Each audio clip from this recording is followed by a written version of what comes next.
Shalom, everybody. We are continuing with where we left off. And before we go on, just the main avoda of these 9 days. It's not stuff that the Arizal passed away in the 9 days. And in this year is also Shavuot Shechalbo. It's the middle day of the 9 days, if you noticed. You have 4 Rosh Chodesh till Dalit, and then from Vav to Tisha B'Av.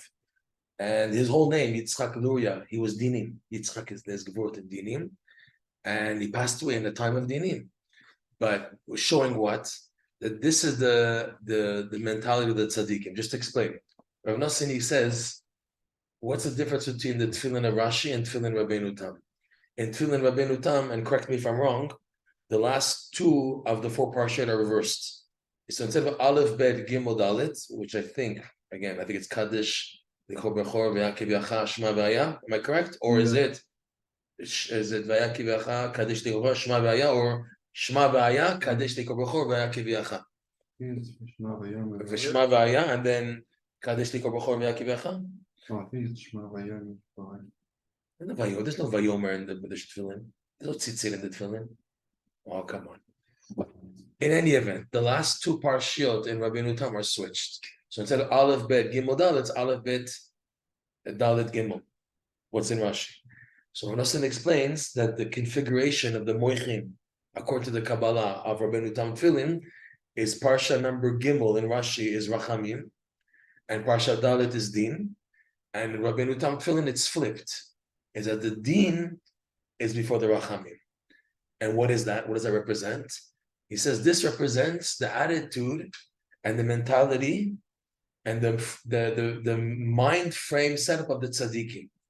Like Rabbi Akiva, the tzaddikim, they earn the title of being tzaddikim because they're willing to go all the way to serve Hashem, even if it requires suffering and pain and difficulties in this, yet they hold on. That's how they made it. The average Jew can't do that. The average Jew, you give us a little flick and we're already off on vacation for 2 years, 2 months, whatever. We can't handle even a little bit of pressure where we're finished.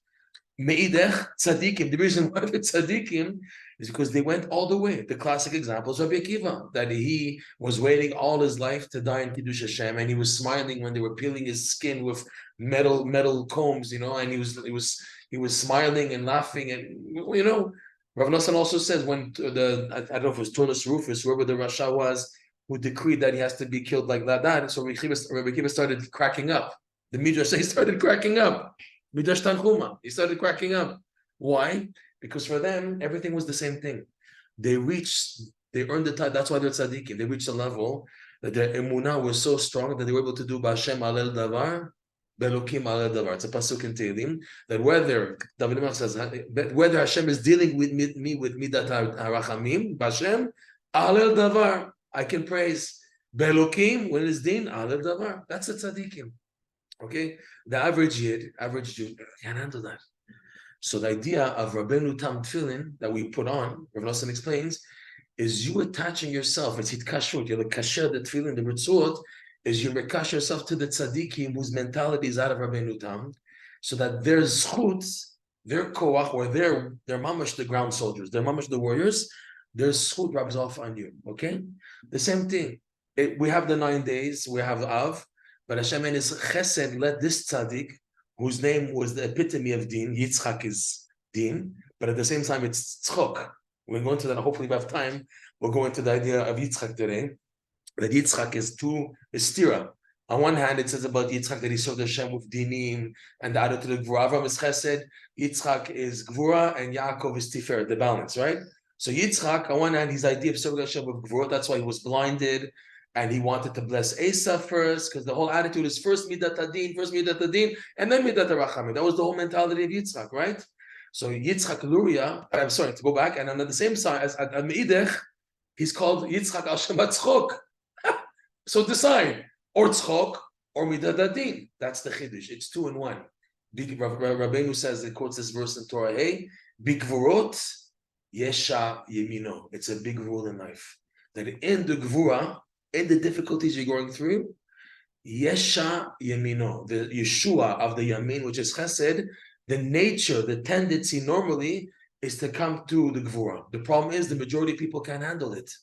But you need to have some little bit of difficulty. Rabbeinu says, this is a quote from Sech Sapir Kodesh, a person who's not willing to suffer a little, he'll suffer a lot in life. If you're not willing to just keep your mouth quiet and accept the little bit of difficulties, not to complain about them, not to be boet, then if a person doesn't accept it, so then Hashem sends him a big pekalech. You can't handle that? Okay, you complain, you didn't pass that test, now we'll send it to you. So you need a little bit of just being quiet to accept it. And Hashem sends a person normally what he can handle. We say, yeah, really, all right, oh, really. we ask ourselves, oh, really, yeah. Look what I'm going through, Hashem. But the emes is yes, because they know our potential. I don't know my potential. So because I'm in such a constricted mentality, I think any tiny bit of thing is too much. Rav Nosson, he says that in the Likutey Tefillot, in prayer Kav Zayin. He says, Hashem, I know that for my refuah, like it says by Yechezkel Melech, Hine leshalom mar li mar. He quotes this pasuk when Yeshayahu told Chizkiyahu, you're going to die because you didn't marry to have children. So Hashem decreed that you're going to die. So then when he started to cry to Hashem, and he said, Hine leshalom mar li mar. The news of peace that Am Yisrael is going to be, because it was a whole thing with war, but the information came to me through bitterness. So he says, Rabbeinu, that the way of the person's refuah has to dress in bitterness. That's why, I don't know about today, but back then, anytime a person did medication and healing, it was painful. But a person is willing to do it just to get better. The pain of being sick is much worse than the pain of the medication. So people are willing to take bitter medications and herbs in order to get better. Because that's the way, Rabbeinu says, the way of healing dresses in bitterness. So if Nosson writes in the Tefillah, Hashem, I know this is the way how you work. I know you work in this way, that to heal a person, you send in bitterness, but and you do a favor to the person. You deserve 100 units of suffering to heal. I know you can't handle it. Hashem says, I'll give you just 5 units. So Nosson says in the Tefillah, even after you took off the discount, you give me 5 instead of 100, even that 5 I can't handle, Hashem. I can't handle that 5. I can't. I'm cracking. That's the reality. They were so weak, even the little bit that they test us with, I can't.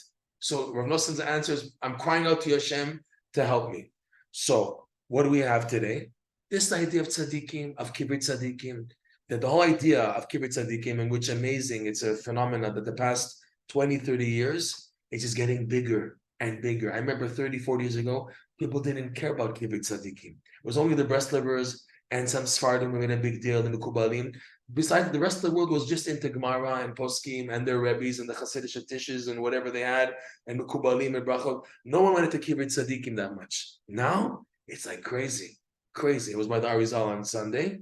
I just can't believe how so many more, every year, more and more and more people. What's the Inyan? What's the Zach? The Inyan is, Rav Nosson explains, is that people today are so low that a living tzaddik can't go that low to connect to the person in order to lift him up. For the tzaddik to help someone, Rav Nosson explains this in the Likutey Moharan, the tzaddik has to be able to go down to the level of the person in order to lift them up. A tzaddik says, no, I'm sitting on top of the high pedestal and from here I help you. No. A true tzaddik, he's not afraid of the klipot, of the tumot. He goes down to the level of the person, or in another instance, the tzaddik has talmidim. He uses as yo-yos. He sends them as his shlichim to go. This reminds me of the joke. I have to tell the joke. You know the joke already. I have to tell the joke, right? The joke is of the Chabadsker. He passed away and he was in Gehinnom. So he's screaming to the Rebbe, Rebbe, get me out of Gehinnom. So the Rebbe said, listen, we decided to make a Beit Chabad in Gehinnom, and you're the representative. We need you here. It's just a joke on the side, okay? But going back to the idea, Rav Nosson says that the tzaddikim have to go down to the person's level in order to lift them up. So he says, Rav Nosson, like this, it's clearly, you can see it in the Likutey Moharan. He says, because the people in these generations before Mashiach come are so low, the tests people are going through are unimaginable. People 20 years ago would not imagine what we're going through today. And what people went through 20 years ago, the Yidden 40 years ago could imagine what they went through 20 years later, and so on, and so on. What we're going through today is unimaginable. So Rav Nosson writes, the average tzaddik who's alive today, as great as he is, he can't go down to the low levels. That's why there's like a nituk, there's like a separation. The tzaddikim today, they say, How much can we help you? How much can you help people, OTD children and drugs and homosexuality, all these crazy things, crazy stories of divorces for crazy reasons that people can't imagine that in the Torah and the world there would exist such possibilities, and it's happening. And the tzaddikim themselves, they can't relate. They're busy. I have to take care of my chassidim and my veld, my talmidim. I don't have time for people so low. So where do they go to? The people who have no other alternative. So he says, Rav Nosson, this is the difference between a tzaddik who's passed on and a tzaddik who's alive. A tzaddik who's alive, he still has technically limited power. But a tzaddik, once he passes on, tzaddikim b'mitatam kurim chayim, gdolim tzaddikim b'mitatam yoter mi b'chayehem. Tzaddikim are greater, the Gemara says, and the Midrash, are greater after their passing more than when they were alive. Meaning what? That the tzaddikim have access to more unlimited power of Hashem's, activating Hashem's rachamim after they pass on, more than while they're alive. Which is the reason Rav Nosson says, the main Yeshua of Am Yisrael now, before Mashiach comes, is Dafka Kibbutz Tzaddikim. Dafka. By going there, davening by the Kibbutz Tzaddikim, the Tzaddikim take the prayers of the people who come to the kever, and out of Rahmanut, they use that to propel them to go even higher. He says that Tzaddikim, Rav Nosson says, Tzaddikim are waiting for people to daven by their kever. Why? Because the Tzaddikim, they want to help Am Yisrael, but they can only help somebody who makes an initiative. He has to make that first step, coming with a broken heart, showing that his emunah and tzaddikim, davening not to the tzaddikim chas v'shalom, davening to Hashem by the kibbutz tzaddikim, and yes, he can ask the tzaddikim to help, like the famous Gemara. We say this over and over again. Of Kalev ben Yefune, Masachet Sota, that Kalev said directly by Avo at Chevron, he said directly to Avram, Yitzchak, and Yaakov, Avotai ha'atiru ba'adi. He asked Avram, Yitzchak, and Yaakov directly. So there's no avodah zarah here in Kfirah Chas V'Shalom. You're asking the tzaddik to daven for you. What's wrong with that? I'm not davening to him. I'm asking him to daven for me, asking him to pray for me, to help me. That's okay. Okay, I can daven to Hashem by the tzaddikim, ask them to help. This pushes the tzaddikim to go up. They want to go up, but they need an initiative. The initiative is when people come. The Tzibrochen mentioned they come with all their problems and the tzudas and everything they're going through. They come to the kibbutz tzaddikim. The tzaddikim feel their pain. They take their prayers, go up with it with an initiative to ask Hashem to activate more rachamim. So Rav Nosson says this is the main Yeshua before Mashiach comes. So it's not a wonder that the Arizal's Yartzeit falls in this hard week of Tisha B'Av, where everybody is down and negative, and the time is causing it, right? So, and we take a tzaddik who's dafka named Gvura, Yitzchak. He was the name of Gvura. His big thing was he introduced the world of Pnimiyut to the world. He's the first stage of Kabbalah being exposed. Until then, Kabbalah was learned by just certain groups, the Ramak and this, and the Ramban and Rabbeinu Bachye. There were certain transmissions, but limited. But the Arizal opened it up that it can be technically free for all, but you have to be obviously Ra'ui. But he opened it up that it's now a way for everybody to tap into the Kabbalah, which is also the basis of the Baal Shem Tov, the Chassidut, and Rabbi Nachman, b'chul. So it's a big chesed that we had a tzaddik like this pass away. It's amazing, by the way. They say, the Sfarim say, I saw it recently. It's in Piskei Teshuvot. You can take a look. That the 21 days of Ben HaMetzarim, it's 7 times 3, right? 3 weeks. Ben HaMetzarim, 7 times 3 is 21. Correspond to the 21 days of Tishrei, from Rosh Hashanah until Simchat Torah, Shmini Atzeret, right? The 8th day of Sukkot, there's 21 days. When you do that chishuv of correlating Rosh Hashanah to Simchat Torah with Yud Zayin B'Tammuz and Tisha B'Av, so what is Hey Av corresponding to? This is a nice breast of words. Hey Av is exactly corresponding to Chai Tishrei, which is Rabbi Nachman's Yartzeit. Rabbi Nachman's Yartzeit in the corresponding 21 days between Rosh Hashanah to Simchat Torah. So the corresponding day of Hey Av in that configuration is Chai Tishrei. Chai Tishrei is which day? Do the counting. It's 21 minus 4. So 21 minus 4. 21, 20, 19, 18, sort of 3 or 4. That was right, 24. Chai Tishrei, 3 days. What? As soon as Allah Tishrei. Yeah. So the 18th day. Hey Ab is the 18th day from Yud Zayin B'Tammuz. So it's a corresponding day. So it's a special day for tzaddikim here. Okay, so this is just that the idea is, as difficult as life gets, and as the galut and the person's personal galut gets, there's always a catch net, or there's always like an escape pod. There's like a green card that protects to get around. It's like there's like a boom. Okay, there's a decree, and there's always openings to go around it, to find the ways around it. That's Hashem's Rahmanut, which is beyond His deen. Beyond His deen, there's always Rachamim. It's a big rule in life. It's hard.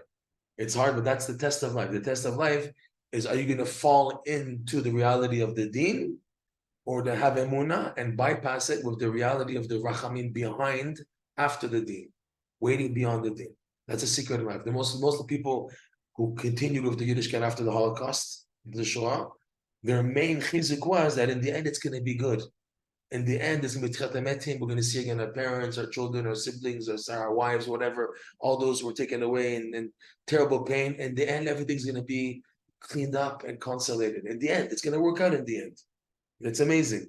The bad itself, that it's so bad in life, is dafka the biggest proof of the truth. Rav Nosson says there's something amazing. I know I'm going off a little, but this is an amazing idea. Rav Nosson explains the verse, Sfat emet tikon la'ad, ve'ad argi'a, leshon shaker. Okay, famous pasuk, Sfat emet tikon la'ad. Okay, so Rav Nosson explains like this. So the taich is, a language of truth will always be established. That's Sfat emet tikon la'ad.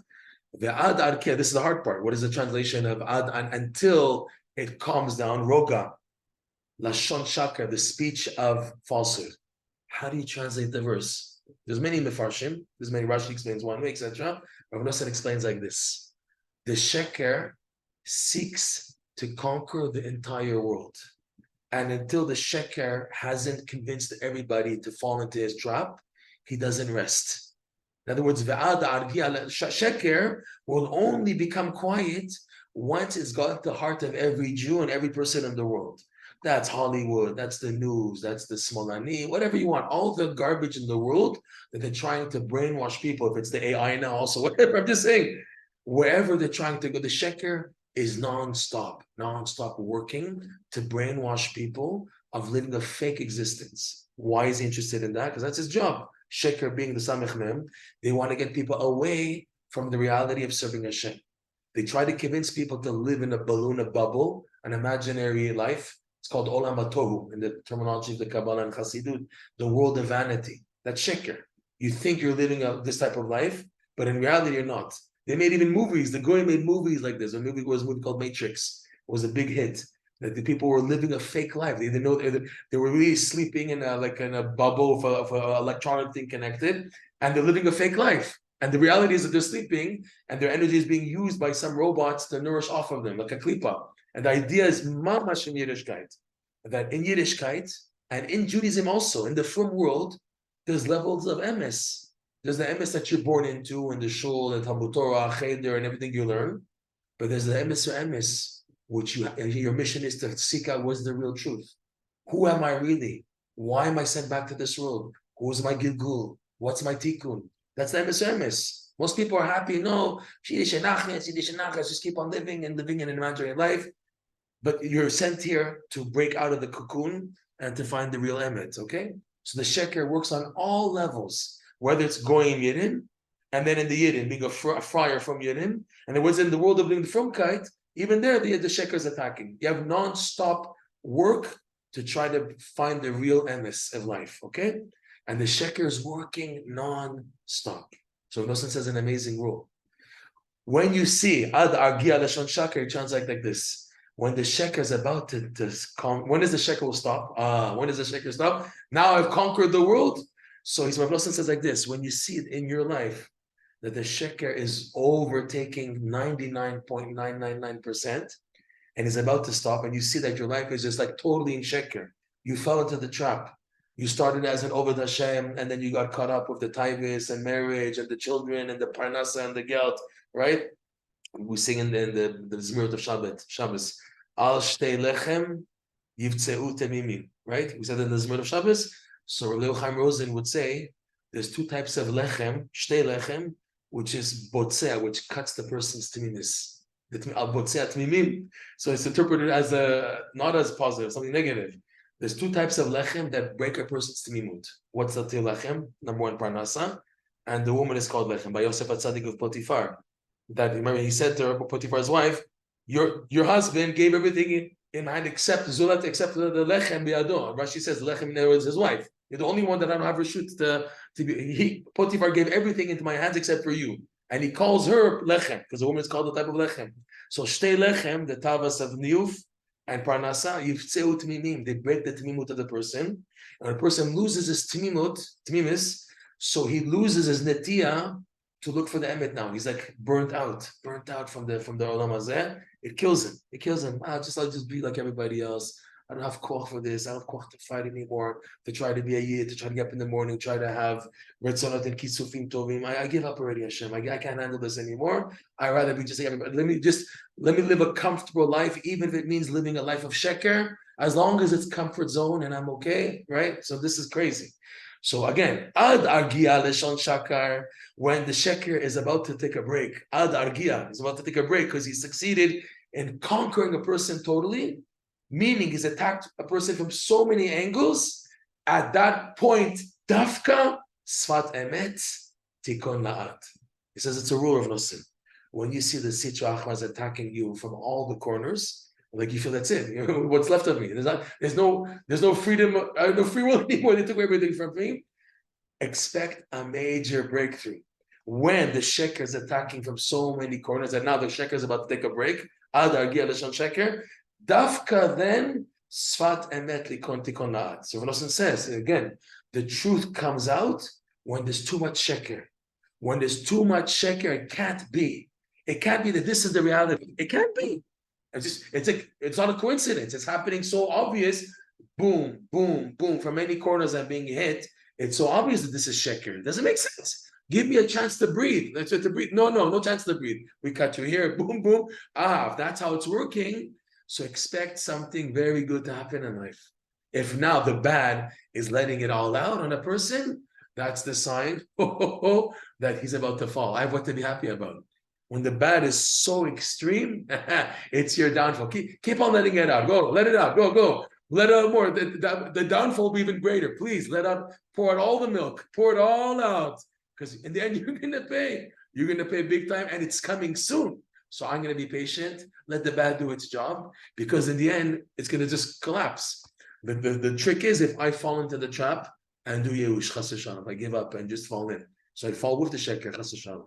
The main thing is that a pintel yid remains, a little spark of kedusha, of ratzon, that Hashem, I'm still here. I didn't give up, even though my actions contradict totally what I want. I'm in such sheker. I admit, Hashem, I'm on sheker. I know there's tikkun chatzot. I don't get up chatzot. I know there's getting up in the morning on time. I don't put on tefillin on time. Hashem, I know that I'm munach in such sheker, my hashkafa on what I'm doing and how I eat and the eyes and everything. I admit I'm a sheker, but there's still some pintel yid inside of me that's holding on. So you give the chance of the sfat emet tikon la'at to rescue you, to be a part of it. Or ad argia leshon shakar, like the majority of people, they just gave up already, chas v'shalom. They fall into the yesh, so they go down with the sheker. When it goes down, they fall down with it, chas v'shalom. So this is what we're going through. We have to be major bitchazik. And when you see on Tisha B'Av, there's an inyan. There's some people have minhagim on how to do the kinut. There's a normal kina starts off with the pain and the problem, and then at the end it ends with a pasuk of nechama. And then the next kina starts again with a difficulty, and there's a pasuk of nechama. Some people have the minhag not to recite the final verses of nechama, but to give it in one big makah, all the tzuris of all the kinot, boom, boom, boom. With the Sfardim, so there's different minhagim. Printed, they have the kina with the nechama, but it says the minhag of the Jews of Bavel, for example, not to mention the nechama, so that the pain is felt tachuf, one after the next, boom, boom, boom, boom, boom. And after the final kina, then they mention the psukim of the nechama. Why do they do that? So they all give the package deal of the bad to come in big package deal. That way, the boom of the downfall of the tzuris is much more stronger. Let your heart feel the pain, Me'en hafugot, like the pasuk says in Eicha. I had one thing that the Tzion cries over, the Shekhinah is crying over. That there's a verse that says Me'en hafuga, without a break. That one thing happened, and before it finished, another bad thing happened. Another bad thing, and it's tachuf. So I feel the pain, yes, and because I'm feeling the pain, and it's something bad happening to me, and the pain is doing me a good thing, is helping me to have a hero tshuva. Okay, so I thank the bad for doing that, but when it now comes to pay back the bad, it's much more concentrated. So boom, the psukim and the chama come after we gave it a concentrated action. So there's minhagim like that on the keynote of Tisha B'Av, to give the bad, to make it, severe, to see how bad it is, so that when Hashem's midat harachamim is aroused much more, as opposed to it's bad, yeah, but we have a nechama. It's bad, we have a nechama. So you don't do ever a real tshuva. You don't get it doesn't reach low enough to push on the right button. But when it's so bad, and then they pushed on your button, says Adkan, I can't handle it anymore, and then you burst out with tears or crying, and Hashem, I can't handle it anymore, and you just let out. And Hashemayim says that's what we're waiting for, to get you to open up like that. It took so much to crack your nuts. The nutshell, the walnut shell to crack you. Finally, we got it. Okay, good. So that's why it's good to have it tachuf, enough that your heart is opened up and broken. Most people today, they read the keynote, they're just reading it. They don't know what they're saying. The thing is to feel it, and if it required to feel it. Some people they say, I don't want to feel pain. Yeah, people, they're running away from doing a real tshuva. No, I don't want this thing of feeling a pain and this and that. Yeah, but you need that time in your day. You need a time for lev nishbar to go to sink deep enough to touch on the button to open you up to cry to Hashem. You need that. That's your salvation. The salvation is you crying out to Hashem, which you're not doing. So it is good to have a lev nishbar coming to get you to that point where you can cry out. Once that's done, immediately tanchumim, immediately psukim of nechama and concert, because you did it. You did the job.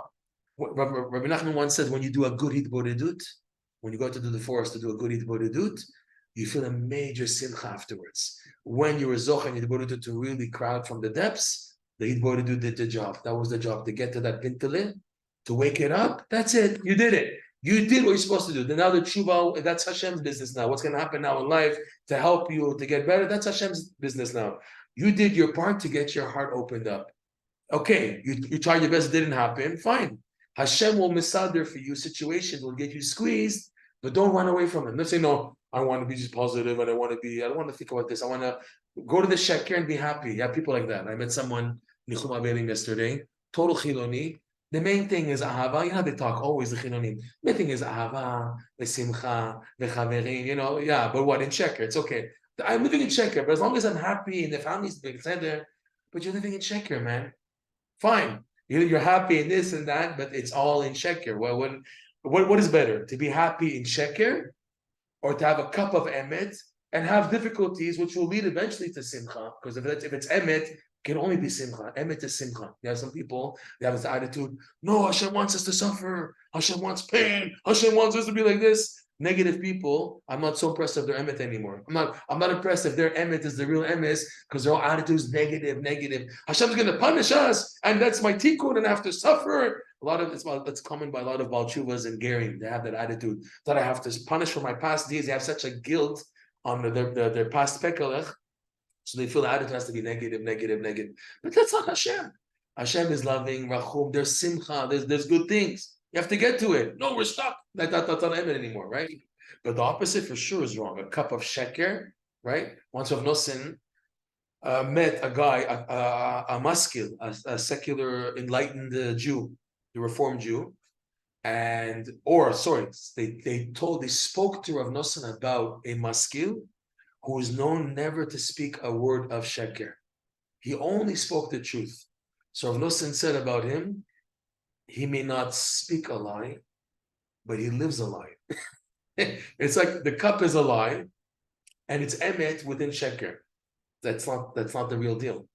That's not the real deal. It's worth it to have a cup of emet and the challenges and everything, but to get to that goodness. But at least you're the emet. All right. So this is our attitude now. We should be zocher on Tisha B'Av, that our hearts should open up. The goal of the keynote is just to get your heart aroused. If you succeed in getting the heart aroused, you did the job. That's the job, the lev, right? Nisa el kapayim, nisa levavenu el kapayim el kel bashamayim. It's a pasuk in Echa, very gimel. That you have to bring your heart to be in your hands. Nisa levavenu el kapayim. You have to bring your heart from its shell, bring it into the hands. How does it happen? By lev nishbar. It's not all day, but this time is very special for that, to get your heart really moved, because you feel everyone's mourning and this, and you can't do this, you can't do that. All the restrictions is just to squeeze you, to get your heart open. That's the whole reason. The tsar, just to feel a bit of pain, just to open your heart. That's all. That's all Hashem wants. Hashem wants your heart, right? All right, let's continue in this Torah. Unbelievable. And let's see if we get to Yitzchak Avinu today. We're holding again Torah Kaf Dalet, Sif Zayin. Right, we left off. We're going with this very tricky concept, but we shouldn't spend so much time on it, because Rav Nosson at the end of the paragraph, we'll go back to it. He's going to say at the end of the paragraph, he's going to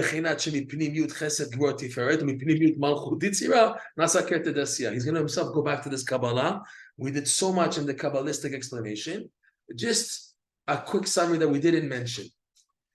How it works in the Sfirot and what's called the Olamot, and to go from level to level, is there reaches a level that when you go from one stage to the next stage, you need a type of a setback, which is called a kabitul.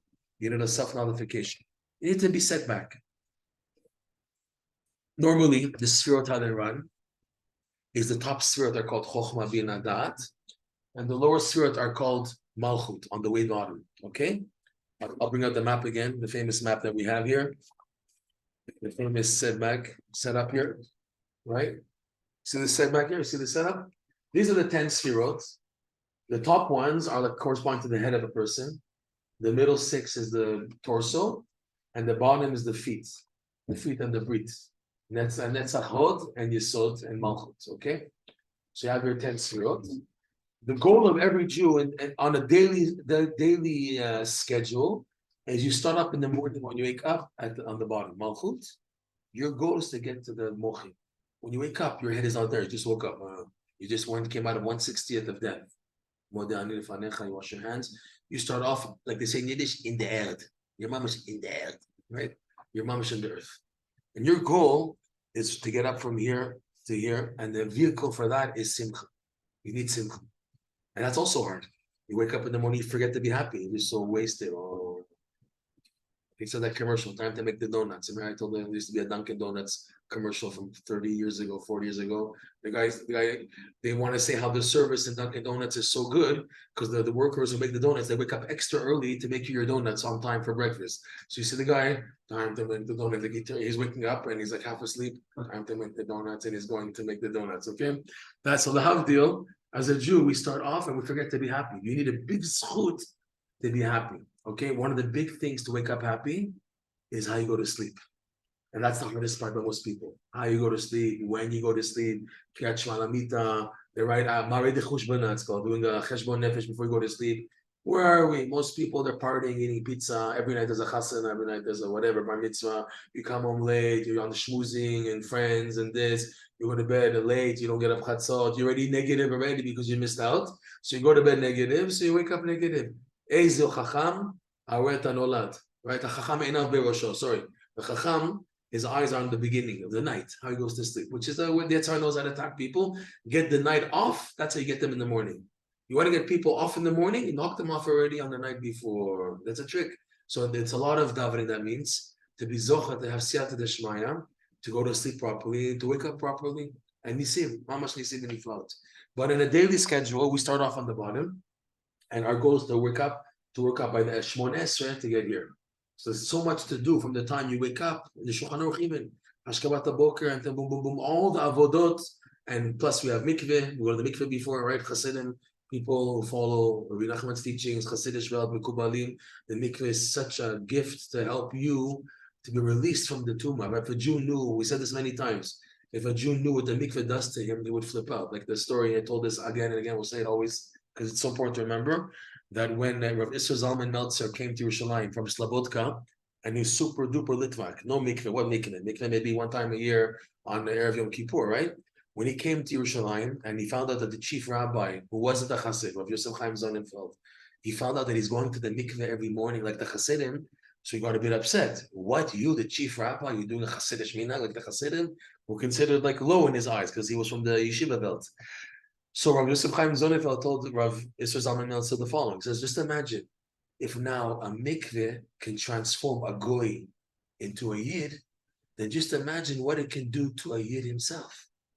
He heard that, he accepted the svara, and it goes that he started going to the mikveh also every day. Rav Isser Zalman Meltzer, super duper slabotka, started going to the mikveh also every day. Okay, so mikveh is a big gift, and dafka to go before davening. These people who daven on time, but then they go to the mikveh at 10, 11 in the morning, chaval. The whole idea of the mikveh was to help you for your davening.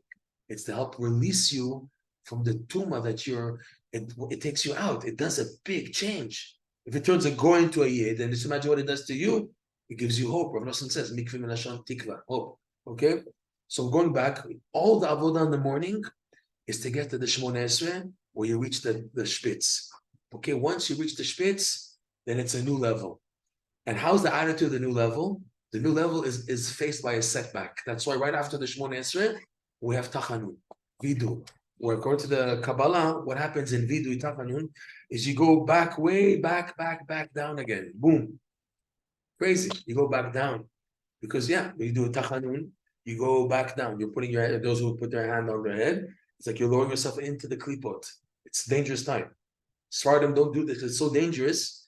We went into this. We have the custom of saying kapitel kafeh, and the Hasidim don't say kafeh, but they do the actual Nefilat Apayim, Nos Ashkenazim. Chabad, they do both. Chabad, they do kapitel kafeh, and they also put their hand down on their the arm, head on the hand. But all that is to show that you go up, and the next level is a down. Okay, and that Rav Nosson is Rabbeinu is saying that that's reflected. You just went up a level. So now what? When you get back, when you reach a high level, the way attitude is to push you back. And when that happens, the only thing you can use as a net to support you when you're down is emunah. That's why he says here, the next stage of the sechel, when you reach such a high intellect, technically, this idea of the Shmoneh Esrei, is you have to dress it into emunah. You have to put it into emunah. Okay, we said that. The birkat sechel, the blessing of the intellect, you have to fill it in with emunah. Okay? So now look at the wording here. We went through this many times. Ubifnimiyut bircha'an. From the inner essence of the brachot. Bircha'an is in plural. What's the two brachot here? So the initial bracha we spoke about before was the bracha of the hands being activated. When the Jew we just explained to recap, when a Jew manages successfully to serve Hashem b'simcha, to do the mitzvah b'simcha, he merits activating bracha in his life.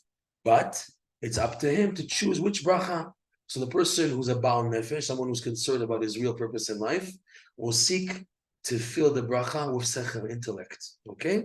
But he said, even then, when you run after intellect, don't forget the main thing. The main thing is that the goal of the intellect is to reach emunah.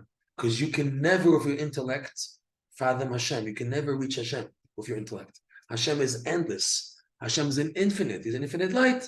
So how does it work then?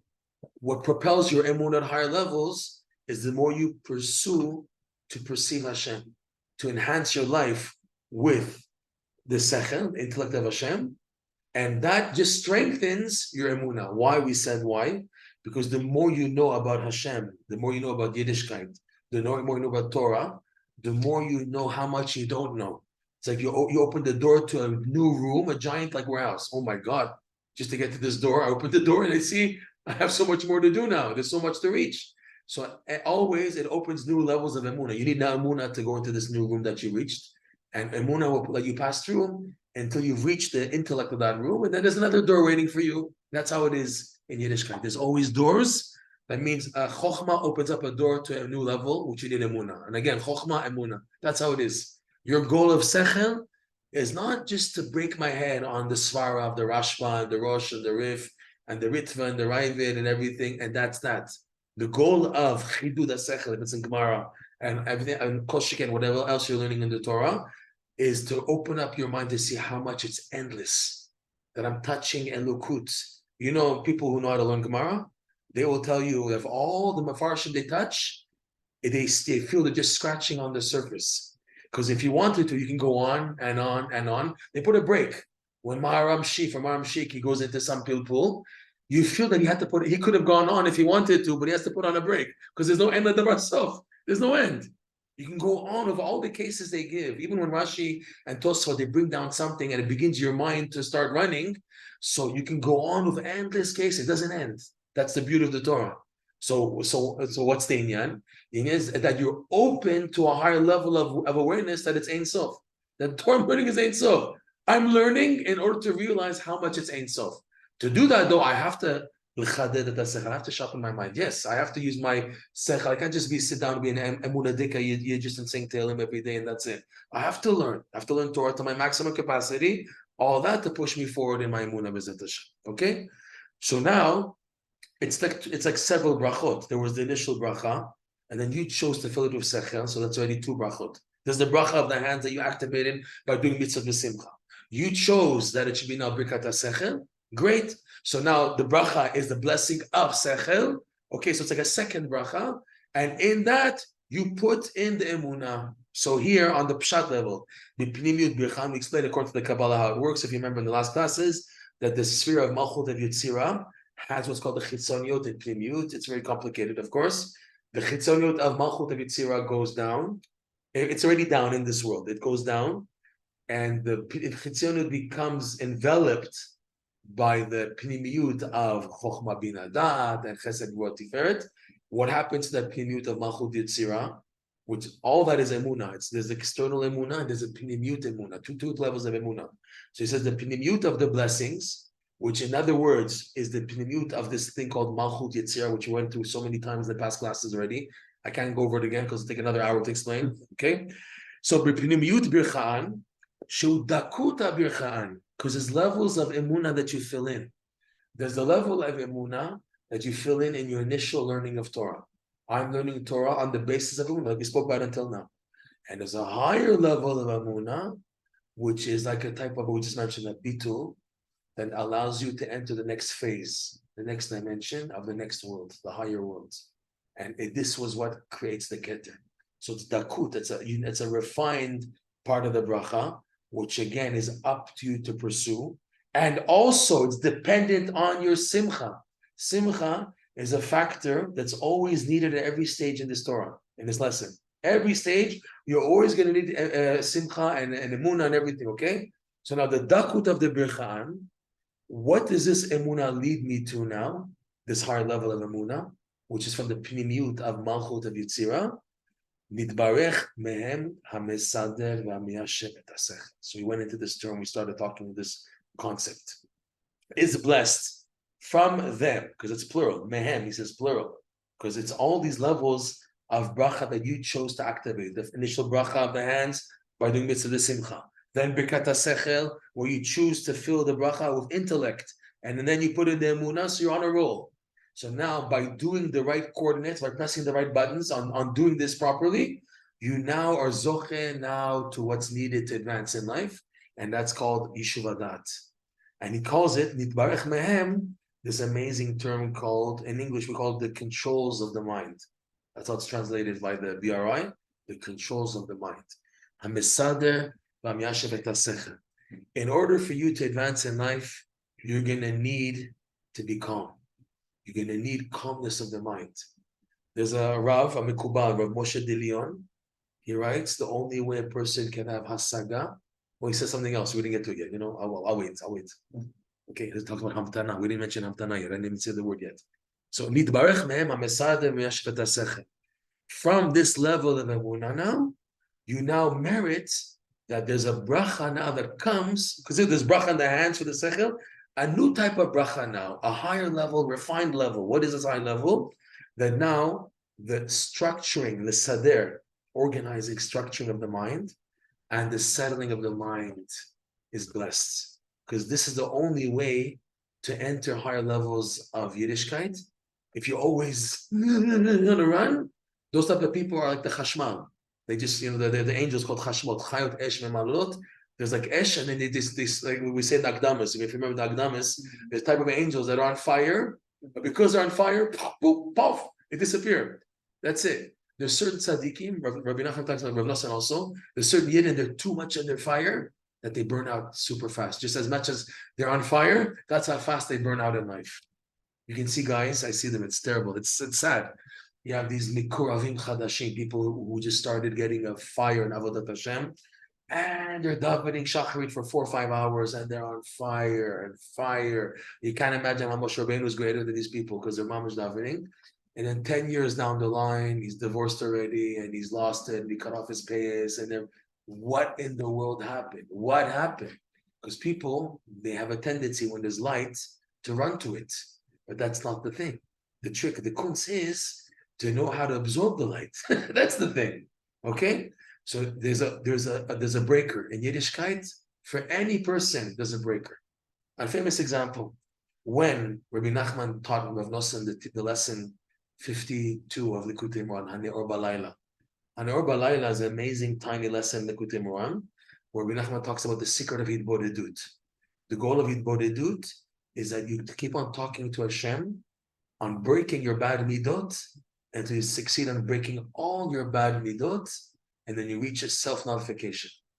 And how Rabbi Nachman explained it to Rav Nosson was on fire, and he lost himself. He writes, he lost himself, and after Rabbi Nachman revealed that lesson 52, Rav Nosson started screaming, "Give out! I'm going to go out to the streets in the marketplace in Breslev. I'm going to scream to the Yidden, the people, give out! Why are you wasting your lives? Why are you wasting your lives?" It was on fire.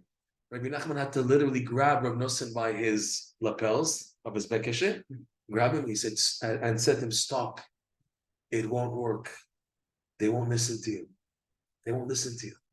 So what's the inyan? Lichora, he was on fire, but the fire was too much. You have to have stoppers. He was on fire. Rabbi Nachman had to stop him. He grabbed him by the lapel and said, "Stop. This fire won't work. It's going to burn you out, burn other people, whatever. But this is not the way. This is how it is in Yiddishkeit. You have a blend, but you have to know where to put the stoppers. Another example, in Breslov Friday night, Lecha Dodi is a big thing. If you've ever been in a Breslov shul, Lecha Dodi can go on. And at the end, so they're like singing, they have the custom singing the nigun by itself, that they sing at the end of Lecha Dodi by itself. But the question is, how many times? Okay? So one is still considered not too, is too little. Twice, oh, we're already satisfied. 3 times, okay, after that, too much. And you see the Bachurim, they want to do a 4th time. They want to have some people who have too much light, want to keep on going. No, let's go on. Stop. That's how it is in Yiddishkeit. You have a light experience, you have to know when to put the brakes on. People who are after the light, they won't do that. People who just want the light, I want the drug, just give me the high. Forget about everything else. I want that high. That's wrong. That's danger zone. That's that person, you can know, he'll be crashing. He's 10 years down the road. If he continues like this, if he doesn't shape up, he's off. He's finished. Because that's not Yiddishkeit. Yiddishkeit is calamity. When we say Hashem Echad, what does it mean Echad? Right? Also the Kigavna Friday night, Echad, Kigavna, Hashem is Echad, Kuchabiuch Echad, and also down Echad. What's the idea in Echad? Unison. When you're on fire, there's no unity. When you're on fire, you're shuckling, and you're on fire and fire. So there's movement, there's plurality. It's in halacha, it's something which is considered adored. It's something positive to shackle and to move. But if you take a look at Piskei Teshuvot, they said there's a higher level of dveikut, where now you're in the silence mode. You reach a level of bitul, and you're not there anymore. You're now one with Hashem. Okay, to do that, this is the requirement. Because the Jew is just like this, on fire and fire and fire and fire. There's a time that it's in life you need it. There's a time in the day that you need it, every day. But now when you're ready to reach the next level, you have to do stop. You have to learn how to do a stop. And this secret of the Mesadeh Meshem et HaSechel comes through the Pnimiyut HaBirchan. It comes through doing mitzvot b'simcha and making the right decisions of wanting Birkat HaSechel and then putting in emunah. You always went forward, but you put a stop. You see, person now is doing mitzvot b'simcha. Okay, what do you want? Ask anything you want. Bracha. What do you say? He puts a limitation. You can ask for a Ferrari, the nice house, and this, that, and that. He says, I want sechel. So now by saying that, He could have chosen riches and a big house and enjoyment and ta'anug and everything, but he put a breaker, he put a control on himself by saying, I want Birkat HaSechel. You want it? Here it is. So they open up the moichin, the mind is open. Then the attitude is, wow, it's called Redivat HaMochin. He brought it down from the beginning. Your mind is rodef, running to pursue. So you're in running motion. There's no unity here. There's no calmness. So now once you're running now, so now we tell you have to put emunah. So emunah is another. Oh, I have a wall here. It's called the wall. It's called emunah. I put emunah in my sechel. That means I have a stopper again. I can do unlimited. No, that's not the key. Are you gonna run after your intellect, or are you gonna put a breaker of emunah on it? It's like a breaker. You succeed in doing another breaker. Now you reach the next level. This is now the third level. Is now you're zocher to what's called the calmness of the mind. It's a bracha. We have a bracha now in blessing what the structuring of your mind and the yishuv. Okay, he says first, misader and meyashev. You would have thought the opposite. I would have thought it makes more sense to say, nidbarech mehem hameyashev v'hamisader et hasechel. Rabbi Nachman switched, he wrote specifically, first misader, and then meyashev. You would think the opposite. In order to make seder, I need to first stop. Okay, let's take a what's it called? Let's make a reshima to mark down. That's a good name. I'm losing my English. I hate it. Let's make a cheshbon. There's a good word in English. Come on, help me. A chart. No, there's a better word. Let's do a reckoning. A bad word. Let me now check the inventory to see how much inventory. Let's take a look at the inventory. There's a good one in English. I hate it. I can't think of it right now. Okay, so you would think to do inventory check. Checklist. Yeah, but there's a good word. There's a good word in English. It's on the tip of my tongue. Okay, to do that you have to stop first. So it would make sense that he would have said first, Nitbarech mehem hameyashev v'hamesader tasechel. But he said the opposite. He said first misader, the organizing of the mind, and then meyashev. Good question, Lichora, no? It's a question here? It's a good question I'm asking, Lichora, okay? So I don't have an answer yet. We're in this together. Okay, it's a question, keep it in mind. Why first misader, and then meyashev? I understand, really, that the goal of the misader is to bring you to the yishuv adat.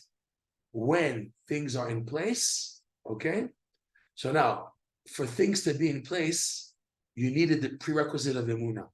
When you're learning with emunah as the goal, to fill it, your cup of sechel, the Yiddish cup is a cup, right? You fill the cup with emunah inside. This emunah already causes seder.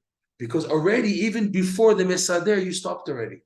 The initial stopping of running is that you accepted, I'm going to learn on condition of emunah. I'm learning, and what learning is pursuing. You want to understand what Rashi says, you want to understand what the Kabbalah says, what the Arizal says, what the Midrash says, you want to delve the Chassidus, and you're always running, okay? But because you put a stopper of emunah, that emunah technically is already a breaker before the first mesader. So the mesader is a result of the initial emunah.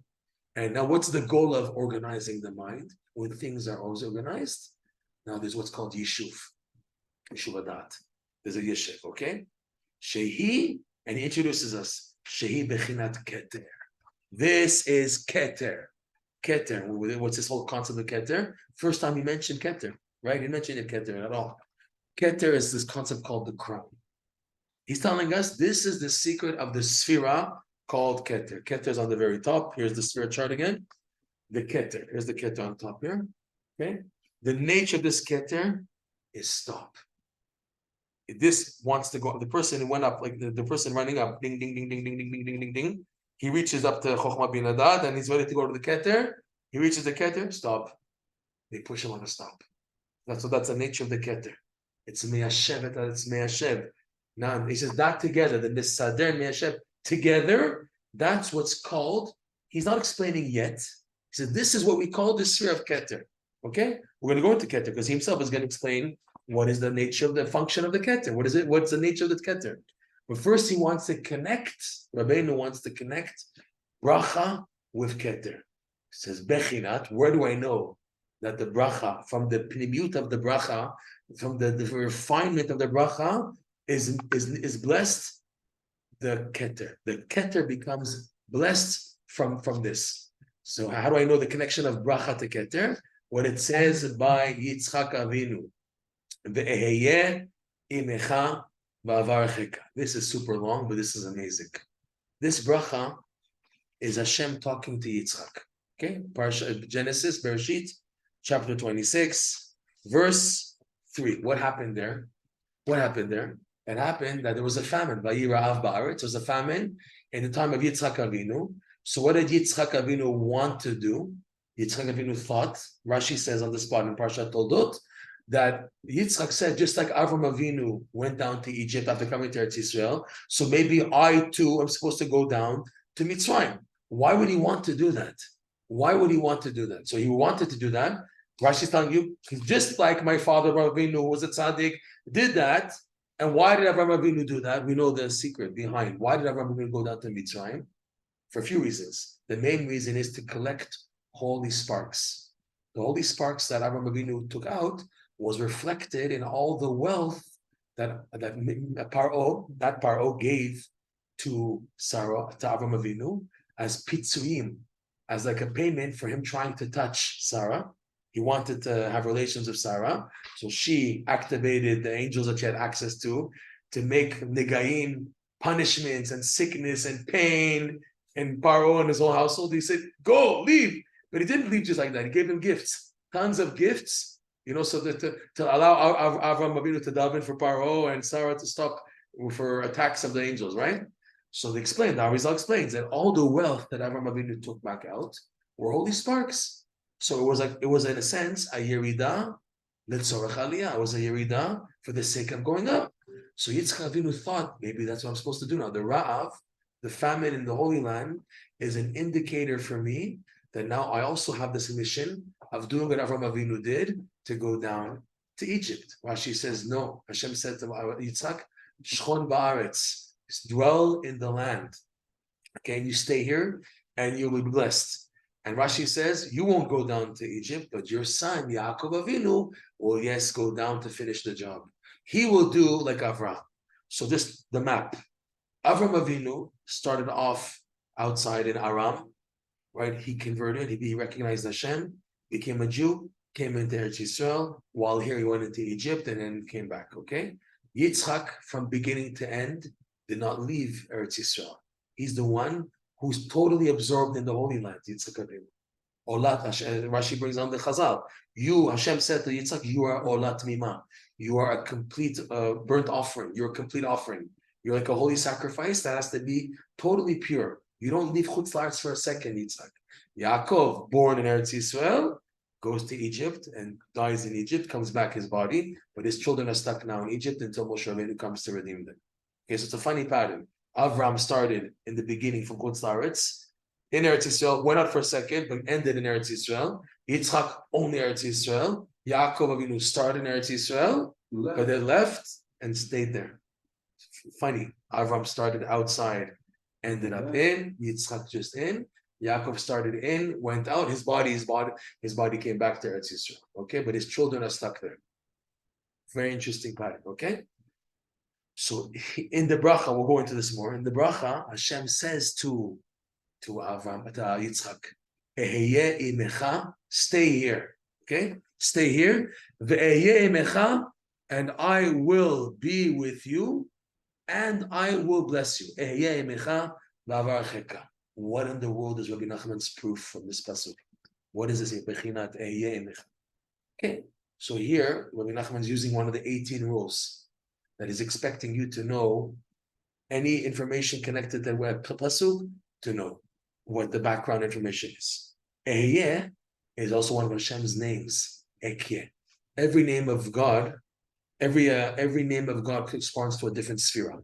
Okay? There's another chart here I'll show you. That the names of Hashem as they correspond to the 10 sphirot. Okay? So Ekyeh, believe it or not, is Keter. The Sfirot, there's a chart in the back of the BRI, the Sfirot and associated names of God, okay? So you have here, right, the Sfirot called Keter, Chochmah, Bina, Chesed, Gvura, Tiferet. The Da'at is not mentioned because Da'at is made without the combination of Chochmah, Bina. So we skip Da'at. Chesed, Gvura, Tiferet, Netzach, Hod, Yesod, Malchut. Hope you can see that, okay? So now there's a name. The Hashem has many names, okay? Ekyeh, Asher Ekyeh is Keter. Chochma is called Yud K is Chochma. Bina is Yud Kei Vav Kei pronounced Elokim. So it's written Yud Kei Vav Kei, but we say Elokim. Like in this week's parsha, Hashem Elokim. Atah Chilota La'arot Avdecha, okay? Chesed is Kel. Gvura Elokim. Tiferet is Yud Kei Vav Kei, but pronounced Adni, Aleph Dalet Nun Yud, but written Yud Kei Vav Kei, as opposed to written Aleph Dalet Nun Yud and pronounced Aleph Dalet Nun Yud, which coming up, it's Malchut. Okay, so Tiferet is Yud Kei Vav Kei, but pronounced Aleph Dalet Nun Yud. Hod is Elokim Tzvakot. You see that? Sorry, I skipped here. I skipped something, you know? Am I right? Tiferet Yud Kei Vav Kei. Tiferet is, sorry. Okay. Tiferet is Yud Kei Vav Kei. Netzach, that's it. Netzach, I skipped Netzach. Netzach has Aleph Dalet Nun Yud Tzvakot. Hod is Elokim Tzvakot. Yesod is Shakai. Okay? Or Kel Chai, but Shakai. And Malchut is Aleph Dalet Nun Yud. But in our context, the name Ekyeh, Asher Ekyeh, but also Ekyeh is the Sod Keter. So look at this pasuk. This pasuk reads, Ve'yeh imecha v'avarcheka. Ekyeh, ve'ekyeh, the name Ekyeh, which is Keter, is with you, and v'avarchecha. When you say v'avarchecha, it's an additional bracha. There's the initial bracha before Ekyeh, and now another bracha which causes, it'll be, and I will bless you, the bracha to cause Keter. So as if the verse is reading, just what the pshat of Rabbi Nachman is proof, is ve'ekyeh, which is Keter, is with you, v'avarchecha, and it comes through bracha. Bracha you activate it with the hands, Birkat HaSechel, and then putting emunah, which now causes the bracha of the miyashev and the misader of the sechel, and that's what he's saying. This is the idea of ekyeh coming to a person by bracha. When a person activates bracha, because it's funny, because v'avarchecha, it's as if it's something separate. And I will bring to you Keter, with the Keter will be with you, Ekyeh imecha. We read it as, and Ekyeh Keter is with you, and I will bless you, but the and I will bless you happened already. In other words, look at the result. Ekyeh is with you, and because there was a bracha plus an additional bracha. So why do you have Ekyeh with you? Because of the two bracha, the avarechecha plus va, the additional vavarechecha. Okay. Now, how Rabbeinu works is when he brings a pasuk. So it's not just limited to the pasuk, the words. That was the pshat. The whole story of Yitzchak connects to this. First proof, Rav Nosson says this. Okay, and we'll stop with this because we'll have to continue the next class on this pasuk, which is amazing. Yitzchak is called what? Tzchok. Okay, he represents during the mitzvot b'simcha. Okay, Yitzchak Avinu was someone, even though he was gvura, but the reason why he was able to bypass all of his challenges in life, Yitzchak Avinu, is because he had the attitude of simcha. He's called tzchok. He's called tzchok. You understand? Sarah Imenu chose the name. Avram and Sarah chose tzchok. So why? Al Shem tzchok asa li Elokim. Hashem created for me laughter. Because when Yitzchak Avinu was born, Rashi says, so many barren women gave birth on the same day. There was a lot of bracha, a lot of laughter and happiness in the world when Yitzchak was born. He brought simcha into the world, and sorry, the goal of simcha is to come to Ekyeh, to come to the Keter. The goal of the simcha is to bring you, not to stay down. No, I want to have a fun time and I'm happy down here. The goal of the simcha is you have bracha coming down, sechel, advance, advance. Go close to Hashem. Don't use it for other ulterior motives and for other alternatives. Use it to come close to Hashem. You have simcha in your life, you're doing mitzvot, do the right thing. Advance, get to the Keter. Okay, that comes about. So that Hashem is telling him, and I'll bless you. So you now reach the bracha. So what did Yitzchak do, by the way? He didn't go to Mitzrayim. But where did he go? Vayeshev Yitzchak be'eretz Grar. He didn't leave Chutz La'aretz, but he did move. Why did he move? Why don't you just stay there? When Hashem told us pasuk, I assume Yitzchak was in Beersheba. I assume. But we can look it up. Right, Kaplan, he explains it very nicely in his Living Torah. Where was Yitzchak Avinu when there was the Ra'av? You can see. You can take a look in the chronology of the Chumash. You can take a look at the Pesukim where Yitzchak was when this incident in Parshat Toldot took place. Where was he? Okay, he was in Eretz Yisrael. Just was he Beersheba, Hebron, Yerushalayim? We don't know. Mistama was in Beersheba, okay?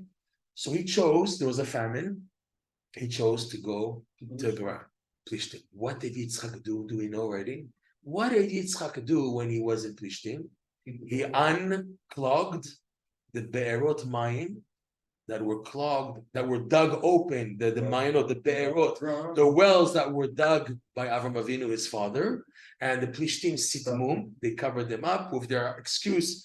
Yeah, if enemies come, then they can use our water sources and they can have stronger strength to attack us. That was an excuse.